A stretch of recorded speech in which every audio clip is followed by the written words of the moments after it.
fais des vidéos dans lesquelles je montre qu'il est possible de s'enrichir avec le salariat. Dans une société où de plus en plus de personnes préfèrent l'entrepreneuriat, je démontre qu'on peut devenir riche en recevant un salaire dans un poste fixe et stable. Les salariés de Audi Bruxelles à Forest pensaient eux aussi pouvoir mener une vie stable et pérenne jusqu'à la fin, qu'ils prendraient de leur retraite en tant que travailleurs en finissant leurs années de labeur dans cette usine automobile qui se trouve dans le sud-ouest de la capitale de la Belgique. En effet, le 29 octobre 2024, des milliers d'employés ont appris qu'ils allaient perdre leur travail. Et en février 2025, le 28 exactement, le pire arriva. Ils perdirent tous leur précieux CDI. À ce jour, l'usine a définitivement fermé ses portes, laissant ainsi ces personnes sans travail. Pour la plupart d'entre eux, c'est la seule entreprise qu'ils ont connue dans leur vie. Penses-tu pouvoir travailler pour la même firme jusqu'à ta retraite? Voilà le choix de beaucoup, ça leur réussit ou non. Mais la sécurité d'un emploi protégé par la sécurité sociale séduit.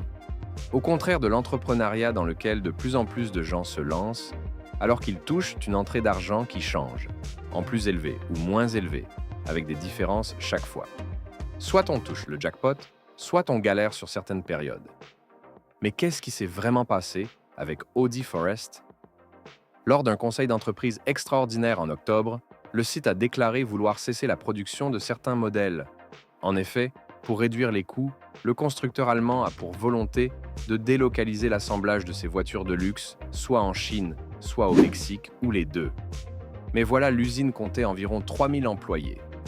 Personne n'a compris, et beaucoup d'employés étaient en colère, et l'ont fait savoir en commençant à camper devant l'usine, en brûlant des pneus sous le symbole d'Audi, montrant ainsi leur mécontentement. Jusqu'à maintenant sur la route, nous pouvons encore voir devant l'entrée de l'usine les mécontents. Il y a eu beaucoup de grèves et des affrontements avec la police, venus calmer la colère de la foule pour protéger les dirigeants. Ce que les anciens salariés d'Audi ont reproché au patron, c'est qu'au finalement, on n'était pas face à une faillite, mais la recherche de plus de profit a été le motif de la fermeture. En voulant se délocaliser ailleurs, la direction voulait surtout faire plus de bénéfices à l'étranger et ne pensait pas du tout aux milliers de personnes qui allaient perdre leur emploi. Ce genre d'usine paye très bien, on parle quand même d'une grosse usine automobile.